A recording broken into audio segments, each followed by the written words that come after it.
Hello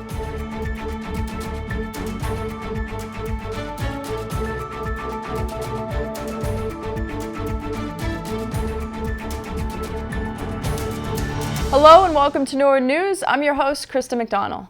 Today we have a special episode of Norwood News. We will be recapping the most influential stories of 2019. Some of these stories had big impacts on the town, while others were feel-good stories that showed the kindness and compassion of our residents. We are going to start in June when the town hosted a historic election to pass a 2.5% override. I'm going to say, what do you think made the difference? And this is an overwhelming yes vote, which is awesome. I think it was a real grassroots effort. We really reached out into the community, and we had a ton of volunteers that helped out in a lot of different ways, from writing letters to their friends, going door to door, holding signs, making calls, having conversations. We really reached out into the community in a number of different ways. And we really tried to keep the campaign positive. I mean, you can't control everybody on social media, but we really tried to keep it fact-based and as positive as we could. So I think the thing that we learned is that people get interested in different ways, and you have to meet people where they are. Some people really want every single fact, and we can provide that. Or some people just want the very basics, and you have to meet people where they are. And if you want to activate volunteers from all different areas, you really need to find what works for people. Mm-hmm. There are some people who have 3 kids under the age of 4 and they're all in strollers, and they can literally only do half an hour, and we'll use that. And there are some people who have no kids at home and have all day to volunteer, and they can spend 4 hours. So okay, while you're here, we have all of the results in. So can you just go back to them just to see them? They're looking at these results. Can the camera just see the smiles on their faces right there? So okay, now go back to the numbers. Okay. Yeah. So what just came in? 6 and 7. Yep. Mm-hmm. Not bad for an old guy. 371 yes in 6, 121 no, and in 7, 523 yes, 196 no, for a grand total, all districts reporting, 5,622 yes, 1,821 no. Who's good at math? What's the percentage? Anybody know? Oh, geez. 3 to 1. Okay, thank you. In August, we learned of an amazing group of Norwood kids that came together to support one of their own. 23 girls, led by Kaylee Brown and Olivia Bedard, competed in the New England Kids Triathlon while raising money for Team Kaylee to support the Jimmy Fund. Let's take a look back to this story about an incredible group of young girls. Life can change in an instant. For parents Jim and Tracy Brown, theirs changed in January of 2017. That is when they found out their then 6th grade daughter, Kaylee, was diagnosed with leukemia. Throughout 2017, Kaylee received a number of treatments, and in October of that year, the Brown family was given the great news that her cancer was in remission. Most children her age would then go back to living their lives and leave the thought of cancer in the rear view, but not Kaylee. With help from her friend Olivia, they decided to raise money to donate to the Jimmy Fund. They gave me their love and support, and they helped me through my time there, and I just wanted to give back to them because they really helped me. In July of 2018, the girls put together a team to compete in New England Kids Triathlon. Although it is not an obligation to fundraise for this event, the girls decided to do so anyways. We had people from our family and friends donate. They gave checks dressed to the Jimmy Fund, and we also had lemonade stands. We would just for people to know that we were doing it. We would post things about it, and they would donate and reply, and they would send us checks and money and all that. The 2 girls, along with 2 sisters and 5 friends, were able to raise $3,500 in 2018, and Team Kaylee was officially born. After hearing about the success of Team Kaylee, the girls were able to recruit 23 friends and family to compete in this year's triathlon. So this year we had 23 girls doing the triathlon. Very proud of all of them. And some of them it was their first time. Others it was their second time, because last year we had some girls do it. And they're just amazing. They were very nervous, I can tell you that. But we all finished. And of course, the girls worked just as hard fundraising as they did training for this event, if not harder. All that hard work paid off when they found out the amount that they were able to raise this year. In total, we raised about like $9,000. Great. What if I was to tell you that you guys raised $10,625 this year?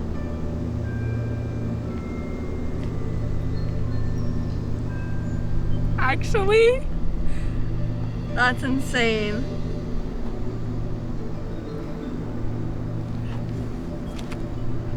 Oh my God. I never thought that we would break $10,000. Just starting off, I thought that like we would set the goal for something higher than last year, but like my goal was just to have everyone have fun and like do this just to like, you know, be together and support the Jimmy Fund. But honestly, like this is like so heartwarming and like amazing. Can't believe it. Although the girls will be aging out of the kid triathlon, Team Kaylee will continue to compete with the help of the younger girls on the team. They will also be looking to add more races on their calendar for 2020. Fundraising for next year's event has already begun. So the easiest way is to send a check payable to the Jimmy Fund to me, Kaylee, at 49 Kathleen Lane. Or you can send it to my address at 92 Rosemary Street. The girls want to thank everyone that has supported and continues to support Team Kaylee. For Norwood News, I'm Mike Maloof. Great job, Kaylee, Olivia, and the rest of the girls that support Team Kaylee. You are such an inspiration. Stay tuned after this break for some more amazing stories from 2019.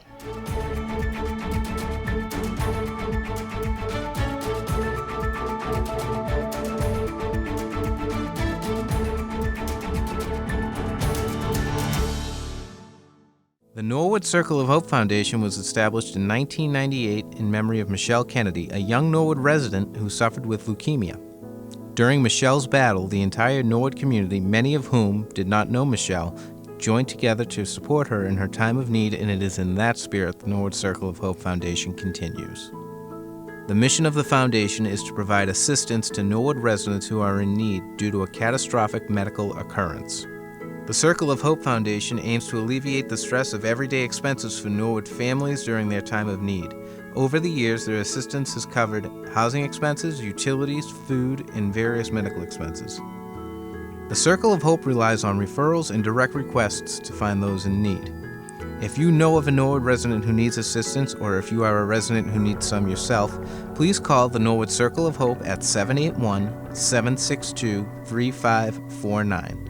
Or write to the Norwood Circle of Hope Foundation, P.O. Box 421, Norwood, Massachusetts 02062.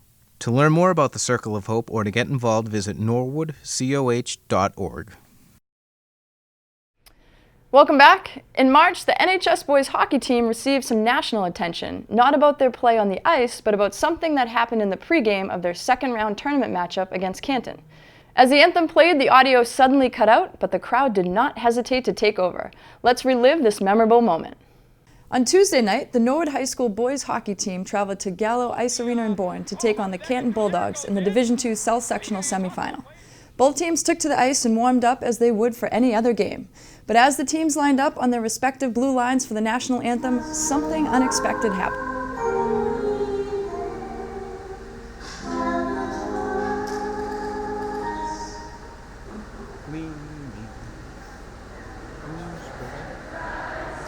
There you go.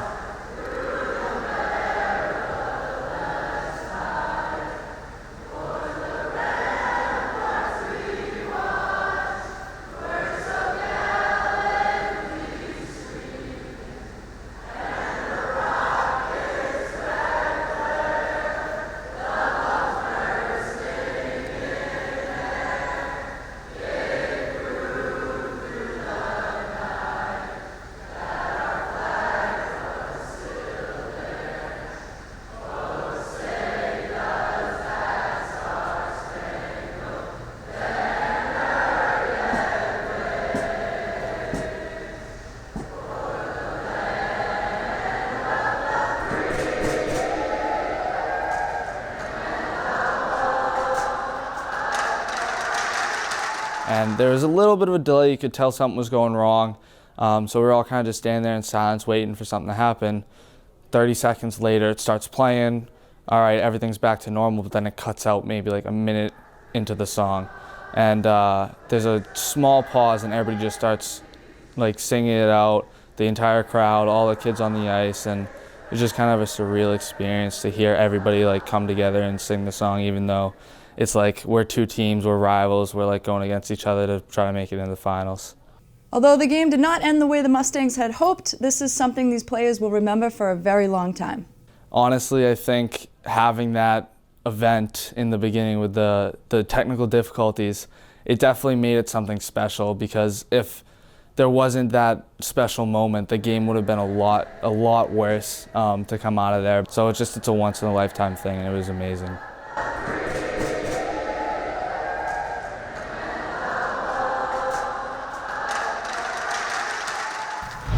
I'm sure that this is a moment that all those in attendance will never forget. In May, the town participated in the Boston Bruins PJ Drive, which was a state-run drive collecting pajamas for children in need. As always, the town came together in a big way and finished second in the state, collecting over 2,500 pairs of pajamas. A big part of this success was because of two incredible Norwood residents. Let's take a look. The 12th annual Boston Bruins PJ Drive wrapped up this past March, and Norwood finished second to Bourne. The community donated 2,538 pairs of pajamas for children in need. A big part of the town's success was two very special residents of Norwood, John and Jean Hall. NCM was able to catch up with them. I think it was 3 years ago I saw an article in the paper, and I found out it was benefiting, it was just Cradles to Crayons then. Now I think it's the Wonder Fund too. And I felt that I just couldn't stand the thought of a kid not having a pair of pajamas. So we bought a few pairs the first year and then bought a bunch more. The Boston Bruins PJ Drive partners with local libraries in the Commonwealth of Massachusetts to collect pajamas for children in need. Norwood residents John and Jean Hall learned about the PJ Drive program 3 years ago and have been supporting it ever since. We represented a significant increase in the volume of pajamas, and they had to kind of make it up as they went along about how to keep those under control and move them along where they needed to be. The second year, we stepped it up even more. That was the year when we donated about 500 and some pajamas out of a total of about 600 and some pajamas that they collected. And this third year, a lot of things changed. One was that Kate Teig, the current children's librarian, was put in that role, and she is absolutely amazing. Her contribution to making this run smoothly and handle the volume hasn't been told widely enough, and she deserves a lot of credit. So do the custodians who doubled as truck drivers that move things around, and there was a lot of work to be done. But of course, the other big difference was Tony Mizuko shows up with a chip on his shoulder about Bourne. Not a real chip. Not a real chip, but he was wonderful. He got everybody involved. He got the schools doing it, and the fire and police and public works, and the Elks, and I know I'm leaving something out. It was just amazing how he marshaled everybody to get interested in it. Jean shops all year for pajamas and is always searching for a deal. So you come out of it not only with a sense of pride and joy in having achieved this much, but a sense of what could happen if we used the whole year, which is what Jean has been doing all along. If you go up to our attic, you find pajamas being stored during the year. You find toys for Home for Little Wanderers being stored during the year, and then they get distributed at the appropriate time. But you wouldn't be able to make such an impact unless you were doing it steadily. The Halls donated 863 pairs of pajamas in 2019, and Jean is already shopping for next year's drive. Jean not only finds bargains, but she finds pajamas that would really light up a kid's life. She's she's managed to get Marvel and DC tie-in characters on the pajamas. So somewhere out there is somebody wearing Spider-Man and Black Panther? Black Panther, yeah. So.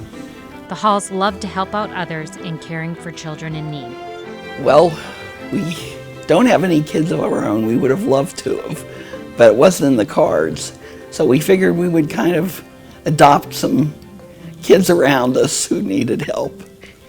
The Halls credit the town employees that helped out with the drive, but know it could not have been done without the community of Norwood. Norwood is a community that thinks of itself as a family. In its finer moments, it takes a village to raise a child, and they're willing to step up. And that's inspirational. Thank you again to Jean and John Hall for all you do for the town. Stay tuned after this break for a story about one of our schools and a pair of police officers going above and beyond the call of duty. You're watching Norwood News, a year in review.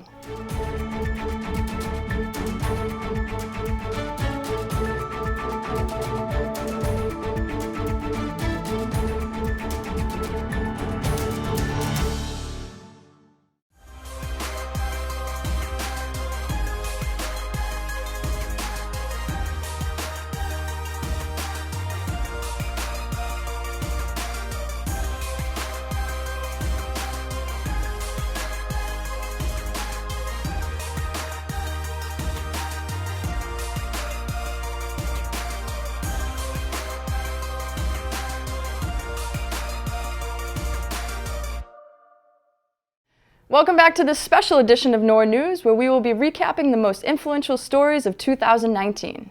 As the school year started for the Norwood Public Schools, the Prescott Elementary School learned they were being awarded a National Blue Ribbon Award as one of the top schools in the nation. Let's go back to September when they first found out about this great honor. Thursday afternoon was a great day for the Norwood School District. Superintendent Thompson and Principal Riley received the news that the Prescott School was selected as a national award-winning school. Let's learn more about this great recognition. Well, we found out that the Prescott School was named a Blue Ribbon School today. It's a national recognition for a school of excellence, and it comes down to being not only a school that has high student achievement, but is also innovative in its approach to making sure children are successful.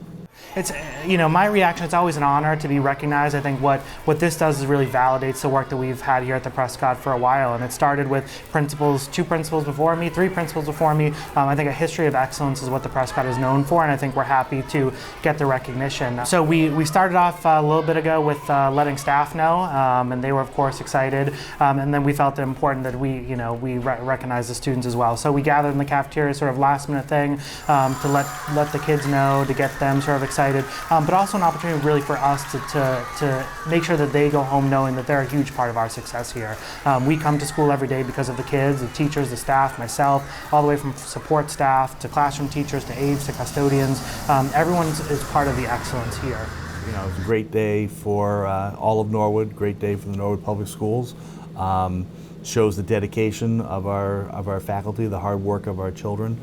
The Prescott is obviously, like all the schools in the district, really believes in the whole child.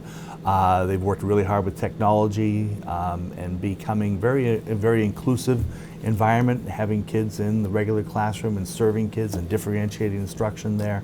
And it's been a lot of hard work for a lot of years to get to this point. So, but and I'll tell you right now, if you walk into the Prescott School, they didn't do it looking for a blue ribbon. They did it because it's what's best for kids, and that's a tribute. Congrats to the Prescott staff and students on that great honor.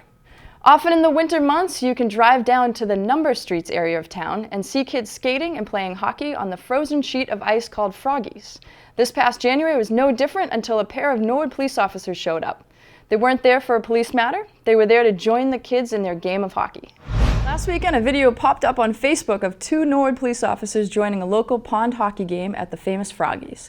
The video shows both of the officers in full uniform skating around with a group of children. The two officers were Patrolman Rick McGowan and Patrolman Brian Cedrone, both Norwood High School graduates and longtime hockey players. We had a chance to speak to them about how this idea came about. I was talking to dispatcher Jimmy Maroney, and he asked us, mentioned that we should go down, play some hockey. He knew that we had played.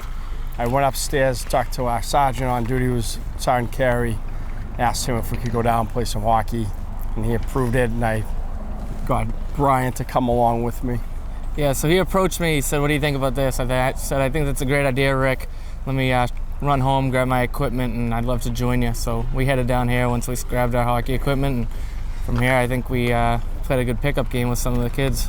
At first, the children did not know what to expect when the officers arrived, but they soon realized that they were in for a fun night. So it was like me, like the squirt, whole entire squirts, PEWs, and some bantams, and then the cops just came around rolling in, and so they started playing with us, and so I can't remember which one was on my team and the one on the other, but they were really good. And I got excited because I saw them. They had their skates on and sticks and gloves, and they came out to have fun with us and play hockey.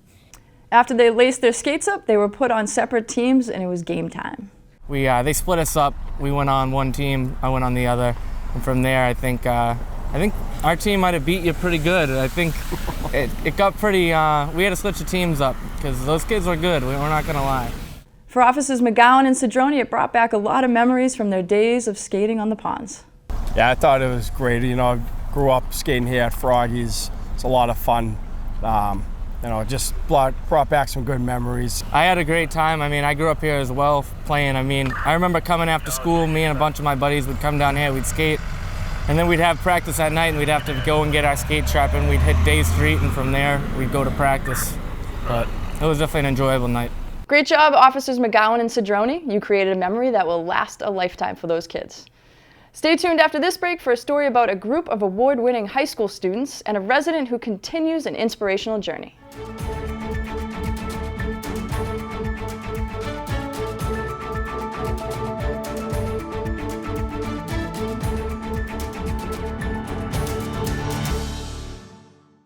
Hi, I'm Chief Bill Brooks of the Norwood Police Department. The men and women of the Norwood PD are committed to protecting you and to providing you with top quality service. We're busy.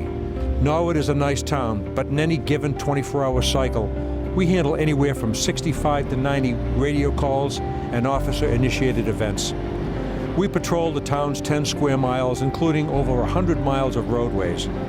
Our traffic enforcement focuses on places where crashes have occurred, neighborhoods where residents have reported chronic violations, and offenses that impact crashes like speed, texting, running stop signs and red lights, and failing to yield to pedestrians.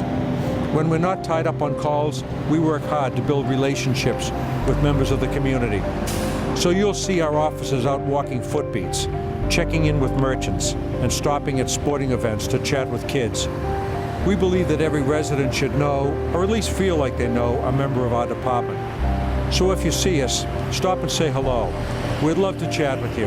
On behalf of the men and women of the Norwood Police Department, it's our pleasure to serve you. Welcome back. After months of practices and competitions, the Norwood High Marching Band wrapped up their season in the beginning of November. To say it was a memorable season would be an understatement. The band competed in 6 competitions and was awarded first place in all 6 and received numerous other awards. Let's take a look back on this incredible season. We had a pre-camp this year where we did 3 days back-to-back to get some work in before we went up to Camp Tapawengo in Sweden, Maine, which is the marching band home away from home in the summer, where we can get a whole lot of work done with our Madrigal friends and some others with the program. After that, we came home, had another 3-day stint of time, and then all of a sudden school starts, and we got into our regular Tuesday, Thursday routine rehearsals, including Saturdays in and around football games, and we can make that work with the kids in the program and the football students. Our first competition crept up on us. We were able to put out our full show, which we have not been able to do in my tenure here ever in Norwood High School. We put the full show out. It wasn't our greatest performance, but we did quite well. We took a week off to refine a whole bunch of our pieces of our show, and then we were able to go out and really start to step forward and be the leaders in our division, taking home the Color Guard Award, Marching Percussion Award, the Percussion Award, the Best Music Award, and we were really on rails out into the very end of it, where it culminated with us achieving our third in a row New England Scholastic Band Association Championship with continued awards in Best Music, Best Color Guard, and Percussion. To have a successful team, we all know you need to have a group that is willing to work together to achieve. For Conant, he knew he had that this year. And we know that this group just works really well together. There was not any infighting or underlying issues coming into rehearsals. When this group shows up to work, they show up to work. It can be social at times, but it's a school activity, but they want to achieve at a high level. They know what it takes to put that effort in. We have a tremendously huge senior class that's going to graduate our program. They, by example, show what the juniors, seniors, sophomores, freshmen, and the few eighth graders that we had this year, they show them what they need to do, and they help those students achieve that. And I think that's been the key to our success. We had some wonderful leadership on the podium this year from Robin Jones and Carolyn Ferris as well. Without them, we don't stop, or really move on and off the field without their leadership. So they were a huge piece of that as well. This year they chose a show harder than I've ever done personally in my 5 years of marching, in terms of music. And then actually our color guard instructor does the drill, and he writes all the drill, and then all of the stuff comes from the staff, and they always are working even outside of their own jobs, because almost all of them are directors at other schools, and they put together this amazing show, and we add to it every week. So it's not like we learn one show over the summer and then that's all we perform. Like, they add new visuals even right before the competition starts. I think one of the things our staff members always talk about is you can't think about being better than the people around you. You always have to be thinking about being better than the person you were yesterday. Because for us, if we won the first couple competitions and thought, oh, we're on top, we can chill out, we're good enough, then we would end our season in the bottom. But every week you have to come to rehearsal thinking, I'm going to be better than I was last rehearsal, I'm going to improve one little thing, or I'm going to focus on this one part of the show that I know can be better. And if everyone commits to that standard of excellence, then there's nothing we can't accomplish. The marching band has had a long history of outstanding success. Conant was thankful that the students had the opportunity this year to continue to achieve at the highest level. Yeah, I'm really grateful. I wasn't really sure what was going to happen with the Proposition 2.5 override. I think we would have had a lot of students with not a whole lot to do. So I was fortunate. It was a little nerve-wracking leading up to that vote, but I was really excited that we had an opportunity to do this. And it goes to show that, yeah, even though we had last-minute notice, I mean, normally we have a lot of things planned out in April or as early as March. We didn't really pull the trigger or even buy anything until June. Normally we have it in our hands or April or May, and a lot of writing can begin. We waited. So even with that wait and a lot of last-minute writing, we were still able to really make it happen. So shout out to our writers, and a shout out to the town of Norwood for allowing us to continue this great tradition that the students really, really enjoy doing and being part of. Great job, and congrats to all the students and staff members. For those who have lived in Norwood or surrounding towns, you probably know the story of Matt Brown, the Norwood High hockey player paralyzed during a game. This past January, Matt took another step in his amazing story of perseverance by releasing a tell-all book about life after his injury. We caught up with Matt shortly after his book was released. Over the past 2 years, Norwood resident Matt Brown has been working on the tell-all book that covers living with paralysis for the last 9 years of his life. Matt's journey has been well documented by the Norwood community, but he felt there was much more that people should know. Last month, the book finally arrived, and all Matt's hard work became a reality. So, leading up to getting the delivery that Friday and shipping out the books that following Tuesday, those, few weeks before that were crazy. I think I felt what every writer feels. Did I add too much? Did I not add this? Did I not add that? Are people going to like it? So I was nervous, but I was also extremely excited. Shortly after the books were delivered, Matt started receiving messages on his phone and through social media. People were connecting with the book. They were enjoying, but they loved it. They laughed, they cried. Hopefully it made them think. It was awesome. But to tell you the truth, it really didn't hit me until I came home. You know, Hawaii was, just a dream being out there. But then we came back and it was Christmas, then New Year's. So it didn't really hit me until, after New Year's, and just how people were receiving it. Now that the dust has settled, Matt has finally let it sink in that he is a published author. It's been almost 4 weeks now since people have gotten their books, and just hearing the demand that people have for it. People want to read it. I'm telling you, it's nothing I ever thought of, imagined that this would happen. And I'm just, blown away that people are connecting with it and, wanting to read it. Matt has been able to hand deliver the book to a lot of famous and important people in his life, but one stuck out more than the others. My favorite delivery was to Patrice Bergeron. We got to go in to the game after Christmas and before New Year's, and I got to hand deliver his book. And I think that was the coolest because he's been such an inspiration. He's become a friend. And I think that was one of the coolest things, to see his face when I gave it to him, and hopefully he, reads it eventually and understands how important he has been to my recovery in these last 9 years now. If you have not yet bought your copy of Line Change, there are a few different ways to purchase it. There's 3 different websites. You can get it at mascotbooks.com, civinmediarelations.com, and eventually on mattbrown3.com. My website is going to be up and running hopefully in the next couple weeks. And then eventually come March and April, we're hoping to get it in Amazon, Barnes & Noble, so you'll be able to see it there. Matt, your story and never quit attitude are truly inspiring. After this break, we will be wrapping up our 2019 year in review with 2 more amazing stories.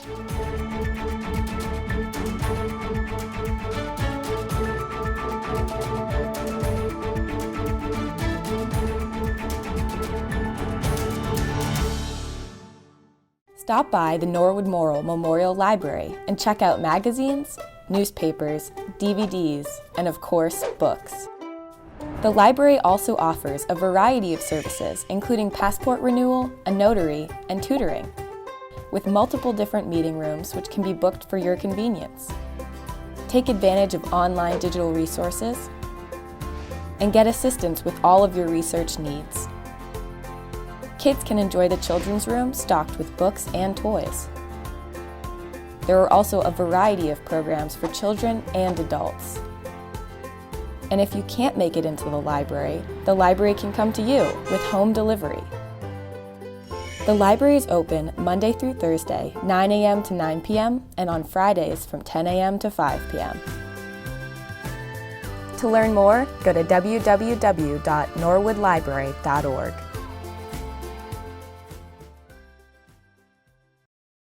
Welcome back. Memorial Day is a holiday celebrated in the U.S. to remember and honor those that have passed away while serving in the military. Every year, Norwood has ceremonies throughout town honoring their memory. This year, there was a special ceremony held at the high school for a member of the community that passed away during D-Day. Let's take a look back at this memorable ceremony. Recently, I found out that there was a Norwood resident, Thomas McDonough, who was killed on D-Day. And I did some research along with Mark Hoover, and we learned that Thomas McDonough was killed on June 6th in the D-Day invasion and is buried at Normandy. And we found out that he did not receive his Norwood High School diploma.